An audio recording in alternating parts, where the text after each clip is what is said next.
저와 여러분 화면을 통해서 한번 보겠습니다. 하나 넘겨주세요.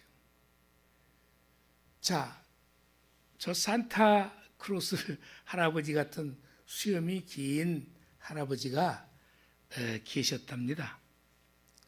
이 노인은 턱을 넘쳐 흘러 가슴까지 내려오는 하얀 수염 덕분에 그는 인생 경험이 많고 인자한 사람처럼 보여졌습니다. 그런데 어느 날 어떤 사람이 물었습니다. 어르신, 밤에 수염을 이불 속에 넣고 주무시나요? 이불 밖으로 내놓고 주무시나요? 여태까지 한 번도 그걸 생각해 본 적이 없었던 이 어르신은 노인은 순간적으로 당황했답니다. 그리고 그날 밤을 아주 불편하게 보냈습니다. 떠서 보니 아닌 것 같고, 이불 위에 수염을 올려보니 이것도 아닌 것 같고, 그러다가 저녁 내 씨름을 하다가 어떻게 새벽에 좀 잠을 잤는데 아주 불편한 하루를 보냈다고 합니다. 갑자기 수염을 의식하게 되자 이불 밖으로 내놓아도 그게 아닌 것 같고, 이불 안으로 넣어봐도 그게 아닌 것 같고, 오늘 왜 이 얘기를 먼저 시작할까요? 저와 여러분이 교회를 다니고 신앙생활을 하고 있지만 내가 진짜 구원받은 자로 신앙생활을 하고 있나? 누가 묻는다면, 당신 구원받았어? 이렇게 묻는다면 여러분 무슨 생각을 할까요? 내가 구원받은 자인가?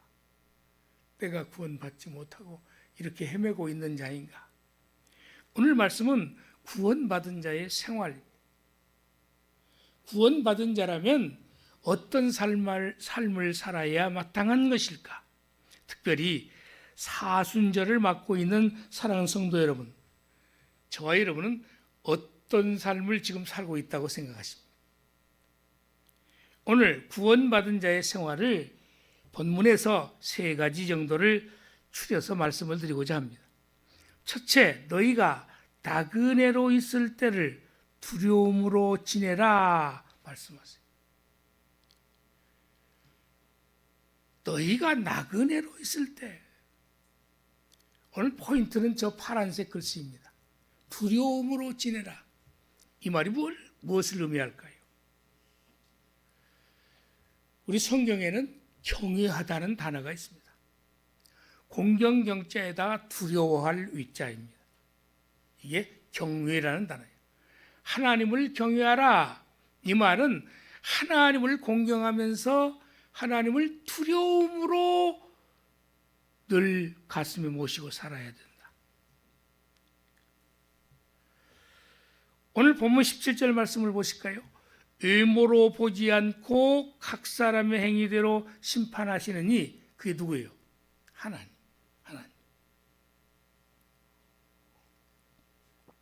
이를 너희가 아버지라고 부르고 있지 않냐? 그래서 기도할 때 하나님 아버지 이렇게 말할. 우리에게 아바 아버지라고는 부를 수 있는 특권을 주셨는데 우리는 피조물입니다. 감히 어찌 피조물이 조물주를 향하여 아버지라고 할 수 있겠는가? 할 수 없지만 하나님은 우리에게 특권을 주셨습니다. 저기 주목해야 할 단어를 또 하나 더 붙이겠습니다. 나그네로 있을 때를 그랬습니다. 나그네는 뭐죠? 잠깐 머물다가 갈 인생. 어디 여행을 가면 우리는 나그네입니다. 왜냐하면 그곳이 내 본향이 아니기 때문에, 내 고향이 아니기 때문에 그렇습니다. 세상에 지내는 동안, 사는 동안은 잠깐 이 땅에 사는 것이죠. 영원히 이 땅에 살 것은 아무것도 없습니다. 나이가 들어가니 흰머리도 늘어나고 기운도 약간 쇠하여지면서 여러분 그것이 나이가 들어갈수록 느껴진다고 그래요. 70대를 넘어서니까 한 해 한 해가 조금씩 달라지더라 그래요. 그것이 인생이에요. 나그네라고요. 그런데 분명히 성경은 우리에게 우리 인생을 나그네라고 말하고 있습니다. 그럼 나그네가 되어 있다는 것은 고향이 있다는 얘기죠. 본향이 있다는 거예요. 그 본향이 어디냐? 여러분, 그리스도인들, 성도들은 천국 시민이라는 것을 잊어서는 안 되는 거죠. 저와 여러분이 온 것도 주님께서 우리에게 우리 부모를 통해서 이 땅에 왔지만 우리가 가야 할 본향은 천국이라고 말씀하고 있는 것입니다. 아멘. 잠시 거쳐가는 이 세상에서 아둥바둥, 저도 스트레스 받을 때가 있지요. 목사인데 받지요. 여러모로 받을 수 있습니다.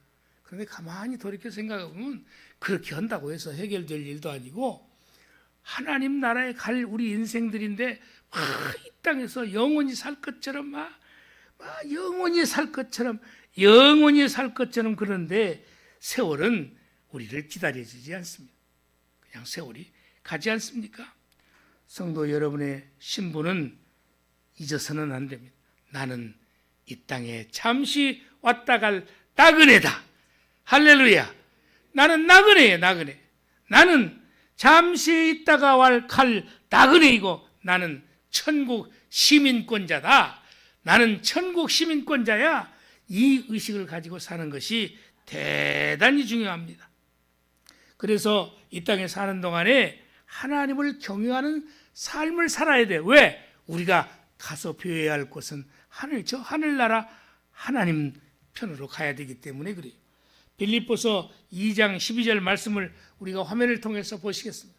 그러므로 나의 사랑하는 자들아, 너희가 나 있을 때뿐 아니라 더욱 지금 나 없을 때에도 항상 복종하여 두렵고 떨림으로 너희 구원을 이루라. 할렐루야. 사도 바울을 통해서 하나님께서 주신 말씀, 빌립보 교회에 주었지만 오늘 저와 여러분이 살고 있는 주원교회에 보내주신 말씀인 줄로 믿습니다. 아멘. 하나님을 경외하고 두렵고 떨림으로 나이가 들면 남는 것이 다 후회라고 하잖아요. 왜 그렇게 살았을까? 그렇게 강단에서 담임 목사가 전도합시다. 생명을 살립시다. 하나님께서 우리에게 부여된 사명입니다. 그런데 그때는 우리가 지나갔잖아요. 지금 여기까지 오는 동안에 저와 여러분이 누구를 전도했습니까? 누구에게 복음을 전하려고 했었습니까? 삶에 치중하다가 그냥 세월이 지나갔지 않습니까? 그러다가 이제 하나님 부르실 때 어떻게 해야죠? 두렵고 떨림으로 나그네 인생 살 동안에 살라 했는데 두렵고 떨림이 없었어요. 그냥 매일매일의 삶이 습관적으로 지나갔다고요. 사도행전 10장 34절 5절 말씀을 보면 베드로가 입을 열어 말하되, 하나님께서 베드로를 통해서 우리에게 말씀하시는 거예요. 내가 참으로 하나님은 사람의 외모를 보지 아니하시고, 외모를 보는 게 아니다. 외모를 안 본다. 각 나라 중 하나님을 경외하며, 두 가지가 포인트 있습니다. 하나님이 어떤 사람을 받으시냐, 어떤 사람이 천국으로 이끌림을 받느냐, 그 말이거든요. 첫째, 하나님을 경외하며 하나님을 두려워하고 떨림으로 공경하며 의를 행하는 사람. 의가 무엇입니까? 옳게 사는 삶이에요. 하나님 뜻대로 사는 것이 옳은 의자지요. 하나님 말씀대로 살려고 발버둥 치는 사람은 다 받으시는 줄 깨달았도다. 베드로가 이제 서신을 써보내는 그 서신 가운데 자기가 깨달은 것을 말씀하는 거예요. 뭐라고? 하나님을 경외하며 의를 행하는 사람을 하나님이 받아주신다. 그러니까 베드로는 끝내 예수님을 3번씩 부인하며 수석 제자로서 그렇게 살기도 살았지만 위기 때에 예수님을 3번씩 부인하고 닭이 울 무렵에 통곡을 했던 그 베드로, 그가 성령 충만함을 받고서 나중에 예수님은 옳게 십자가에 매달려 돌아가셨지만 나는 감히 그렇게 죽을 수 없다. 나를 거꾸로 매달아 달라. 그래서 거꾸로 십자가에 매달려 돌아가셨다는 설이 있어요. 왜냐하면 그 장면이 기록이 성경에는 안 나와 있으니까 제가 설이라고 그런 거예요. 여러분, 저와 여러분의 인생이 지금 어떤 존재인지 지금 생각하십니까? 뭐라고 오늘 본문 말해요? 나그네라고요. 나그네. 영원히 살 곳이 아니라고요. 그러니까 나그네라는 것을 의식하면서 살아야 돼요. 그리고 하나님을 경외하고 두렵고 떨림으로 살아야 돼요. 제가 예전에 노래는 잘 못 부르지만은 하숙생이라는 노래 있습니다. 최희준의 서울대 출신이라고 아주 엘리트 중에 엘리트인데 어떻게 가수가 됐다 그런 얘기를 했어요. 제가 그래서 그 하숙생 가사가 마음에 너무 와닿아. 화면을 통해서 제가 보여드리겠습니다. 자, 잘 보이십니까? 작사는 김석이야, 잘 모르는 사람이, 작곡은 김옥일인데 이렇게 돼 있죠. 인생은 나그네 길. 어디서 왔다 어디로 가는가. 참 정확히 성경적인 말씀으로 우리가 찾아볼 수 있죠. 인생은 모르니까 성경은 말하고 있는데 어디서 왔다가 어디로 가는가 사람들 모른다는 거예요. 구름이 흘러가듯 떠돌다 가는 길에 정일랑 두지 말자, 미련일랑 두지 말자. 인생은 나그네 길. 구름이 흘러가듯 정처 없이 흘러간다. 이게 나그네라는 거예요. 2절을 볼까요? 인생은 벌거숭이. 빈손으로 왔다가 대처 빈손으로 가. 빈손으로 가는가. 강물이 흘러가듯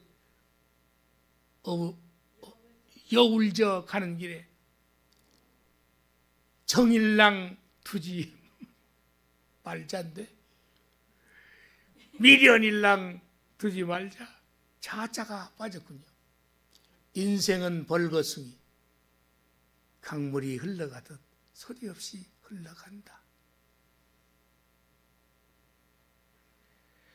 우리 모두 성도들은 결국 저 인생을 말한 하숙생 가사가 의미하는 것은 하나님을 모르는 사람들의 얘기고, 하나님을 믿고 예수님을 믿는 저와 여러분은 어디서 왔다 어디로 가는지를 알아요. 우리의 본향이 어디라고요? 천국이라고요. 할렐루야. 그러므로 우리 모두 성도들은 하나님 곁으로 갈 것을 의식하고 살아야 돼. 그러므로 하나님 경외하다 가야지. 두렵고 떨림으로. 지금 그래도 힘이 좀 팔팔할 때, 움직일 수 있을 때 한 생명이라도 복음을 전하는 저와 여러분의 삶이 되기를 바랍니다. 그냥 헛되이 듣지 말고요. 나중에 못 움직일 때, 그때서야 젊었을 때, 좀 발에 힘이 있을 때 복음을 증거했어야 되는데 왜 못했을까?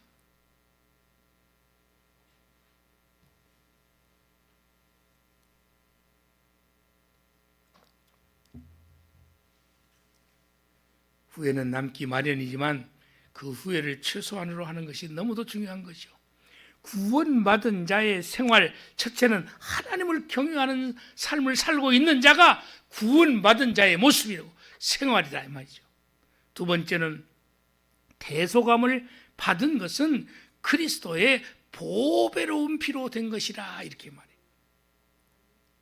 이 말은 오직 예수님 피로 구원 확신의 삶을 사는 사람이 구원받은 자의 삶을 사는 거다.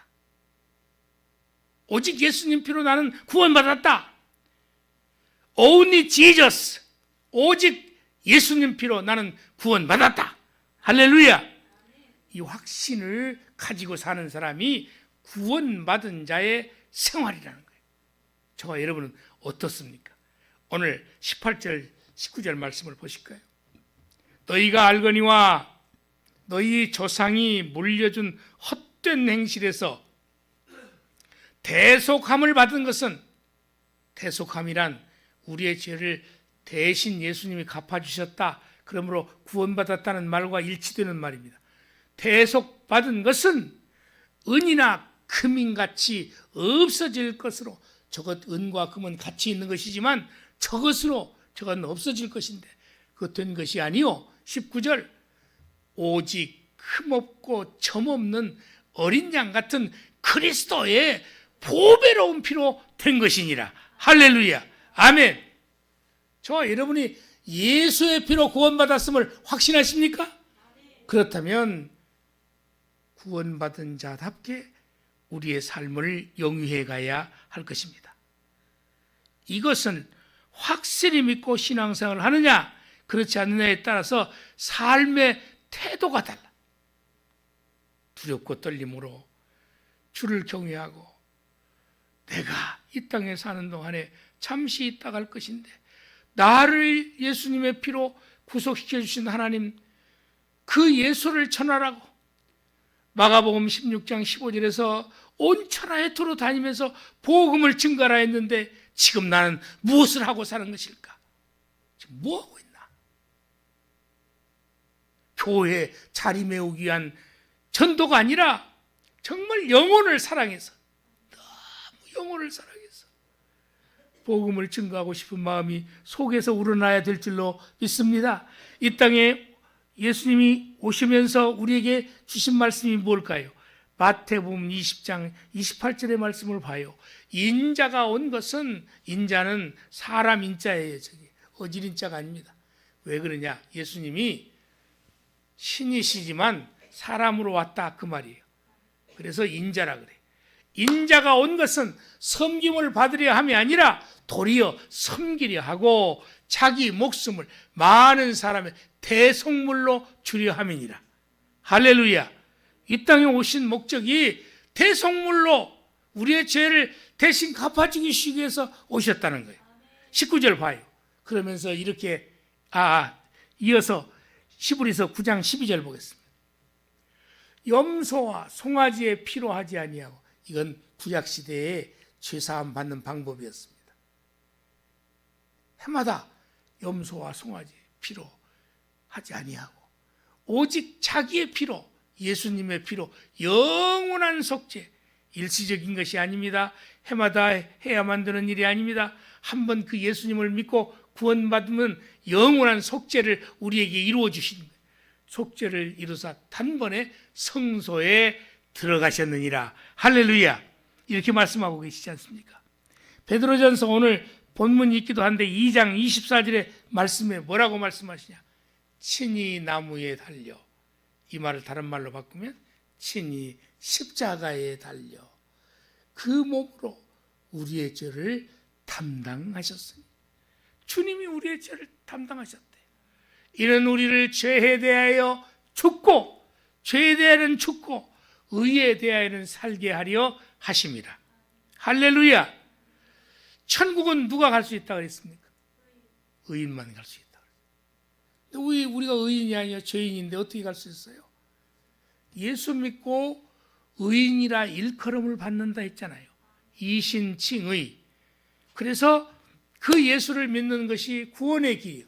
그 말은 의에 대하여 살게 하려 하심이라, 천국 백성이 되게 하려 하심이라, 그가 채찍에 맞음으로 너희는 나음을 얻어나니 말씀하고 있습니다. 할렐루야. 이것이 저와 여러분의 삶 속에서 늘 의식되어지는 삶이에요. 할아버지가 수염이 이렇게 길게 나 있는데 의식 없이 살았어요. 이불 속에다가 수염을 넣던가 이불 밖에다 수염을 넣던가. 여러분, 저와 여러분이 구원받은 자로 내가 지금 살고 있나? 우리를 가끔은 돌아봐야 할 그런 상황이죠. 오직 예수님만 우리에게 구원의 길을 주셨습니다. 그래서 종교다원주의라는 말을 우리는 배격하고 있는 거예요. 이 말이, 종교다원주의가 뭐죠? 구원이 다른 곳에서 있다 주장하는 것이 종교다원주의예요. 예수님 말고도 구원이 다른 곳에 있다, 부처에게도 있고 공자에게도 있다, 다른 어떤 신에게도 있다 주장하는 것이 종교다원주의예요. 성경은 우리에게 절대 배격의 말씀으로 우리에게 주시잖아요. 예수님 피 말고는 구원받을 길이 없다. 그래서 다시 한번 갈라디아서 2장 16절의 말씀을 이렇게 확실하게 한번 보자는 거예요. 자, 좀 조밀하지요. 글씨가 저렇게 한 절에 많은 건 그렇게 흔치가 않습니다. 사람이 의롭게 되는 것은 율법의 행위로 말미암음이 아니요, 율법대로 하면 다 우리 구원받을 자 아무도 없습니다. 성경 613가지의 하나님께서 긍정명령과 부정명령으로 하라 하지 말라 한 것을 실천을 할 수 있는 인간은 이 땅에 아무도 없어요. 오직 예수 그리스도를 믿음으로 말미암는 줄로 알므로 우리도 그리스도 예수를 믿나니, 저와 여러분이 예수 믿고 지금 이렇게 살고 있잖아요. 할렐루야. 그리스도 예수를 믿나니 이는 우리가 율법의 행위로서가 아니고, 율법의 행위로서는 아니에요. 구원받을 수 없어. 그리스도를 믿음으로써 의롭다함을 얻으려 함이라. 할렐루야. 그래서 저와 여러분이 지금 예수 믿고 구원받은 자로 이렇게 살아가고 있는 것 아니겠습니까? 마지막 세 번째 말씀을 전하려고 합니다. 첫 번째는 구원받은 자의 삶의 생활은 하나님을 경외하는 삶을 살아야 되는 것이고, 오직 예수님 피로 구원의 확신을 가지고 사는 사람이 구원받은 자의 삶을 생활을 하고 있다, 이렇게 얘기했죠. 마지막은 믿음과 소망이 하나님께 있게 하셨다 말씀하세요. 믿음과 소망이, 믿음 소망을 하나님께 두는 삶을 사는 거예요. 믿음도 내가 갖고 싶어서 가져지는 게 아니고 주님이 우리에게 믿음을 주셔서 예수를 믿게 된 것이지 우리 자의적으로 한 게 아무것도 없다. 12제자를 택하실 때 어떻게 하셨던가 봐요. 자기들이 찾아가서 내가 예수님 믿게 했습니까? 예수님이 일일이 부르셨던가요? 부르셨어요. 저와 여러분이 누군가를 통해서 이 교회로 예수를 믿도록 이끌어내신 것이 누가 하신 거냐? 하나님이 하신 것이다. 그러니까 믿음과 소망을 하나님께 두는 삶을 사는 것이, 이것이 진정한 구원받은 자의 삶입니다. 21절 말씀 우리 화면을 통해서 보겠습니다. 이번에는 소리를 한번 내서 읽겠습니다. 시작. 너희는 그를 죽은 자 가운데서 살리시고 영광을 주신 하나님을 그리스도로 말미암아 믿는 자니 너희 믿음과 소망이 하나님께 있게 하셨느니라. 하나님께만 소망이 있고 믿음이 있는 것이다, 이렇게 말씀하시고요. 오직 하나님만 바라보고 살도록 우리 인간을 하나님께서 만드셨습니다. 그런데 스스로 세상을 살아갈 것 같이 이탈해서 하나님께서 명령하신 명령을 어기니까 그로부터 우리의 인간에게 죄가 와서 하나님과 거리가 멀어졌고, 수없이 구약시대에 많은 선지자들을 보내가지고 돌아오도록 말씀을 하셨지만 인간의 한계, 금세 잘할 것 같이 하다가 또 세상으로 돌아가고, 인간의 모습이요, 그것이 바로 저의 모습이고 여러분들의 모습이에요. 그래서 하나님은 안 되겠다 싶으셔서 이 땅에 예수님을 보내셔가지고 십자가에 죽게 하시고 부활시키시고 영광을 주신 그 하나님, 저와 여러분에게 예수를 믿고 구원받은 자로 살게 하심으로 얼마나 그 소망, 여러분 마지막에 인생을 하직할 때 인생이 달라진대. 인생이 달라져. 어떻게 달라지냐? 죽음의 모습이 달라진다. 가끔 제가 우리 장권사님 얘기도 하지만 어머님이 그렇게 신앙생활을 잘했답니다. 몸 거동이 불편할 때까지 계속 교회에 나가는 것을 게을리하지 아니하시고 주의 종 섬기기를 어떻게 잘했더니 모범적으로 어머니의 신앙을 받으셨네. 그런데요, 95세인가 돌아가셨는데 세상에 찬송가를 부르다가, 한번 생각해 보세요. 찬송가를 부르다가